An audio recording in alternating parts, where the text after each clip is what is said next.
Deputy CM మంత్రుల ఫోన్లు tapping అవుతున్నాయి. నా ఫోన్ కూడా ట్యాప్ అవుతున్నది. రేవంత్ రెడ్డి ఇదంతా చేయిస్తున్నాడు. లై డిటెక్టర్ పరీక్షకు నేను సిద్ధం. రేవంత్ రెడ్డి కిషన్ రెడ్డి సిద్ధమా?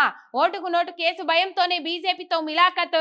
రాష్ట్రంలో ప్రతీకార పాలన నడుస్తోంది. ఓ టీవీ ఛానల్ ఇంటర్వ్యూలో కేటీఆర్ సంచలన వ్యాఖ్యలు. రాష్ట్ర రాజకీయాలకు షేక్ చేసే ఓ విషయాన్ని కేటీఆర్ బయటపెట్టారు. రాష్ట్రంలో ఫోన్ ట్యాపింగ్ వ్యవహారం నడుస్తున్న తరుణంలో కేటీఆర్ బయటపెట్టిన విషయాలు మరింత సంచలనంగా మారినాయి. రాష్ట్రంలో ఏకంగా ఉప ముఖ్యమంత్రి మంత్రుల ఫోన్లు స్వయంగా ముఖ్యమంత్రి ట్యాపింగ్ చేయిస్తున్నారని కేటీఆర్ చేసిన వ్యాఖ్యలు రాజకీయంగా పెను దుమారం రేపుతున్నాయి. ఓటుకు నోటు కేసు పైన ఆయన పలు ఆసక్తికర విషయాలు వెల్లడించిండ్రు. ఇప్పుడు ఈ కామెంట్స్ రాష్ట్రంలో పొలిటికల్ హీట్ మరింత పెంచినాయి అని చెప్పేసి ఇక్కడ మనకు ప్రధానంగా కనబడతా ఉన్నది. రైట్, ఉప ముఖ్యమంత్రి బట్టి విక్రమార్క ఫోన్ అట్లనే కొంతమంది మంత్రుల ఫోన్ ట్యాపింగ్ చేయిస్తా ఉన్నాడు రేవంత్ రెడ్డి అని చెప్పేస్తే, మొన్నటిదాకా రేవంత్ రెడ్డి కొన్ని అనుబంధ సంస్థలకు లీకులు ఇచ్చి వార్తలు రాపించుకున్నాడు. ఆ లీకులను చూస్తే ఈ ఫోన్ ట్యాపింగ్ వ్యవహారం నిజమేమోనే అనిపిస్తుంది. అందరికి అనుమానాలు వస్తున్నాయి కూడా.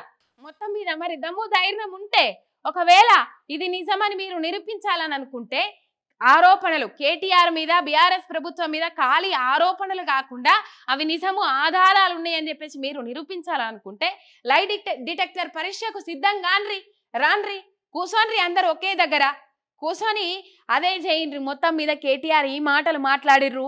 మొత్తం మీద ఇవి రేవంత్ రెడ్డిలో భయాన్ని మొదలుపెట్టినాయి, వణుకు మొదలుపెట్టినాయి అని చెప్పేసి బాగా మంది బయట మాట్లాడుకుంటా ఉన్నారు.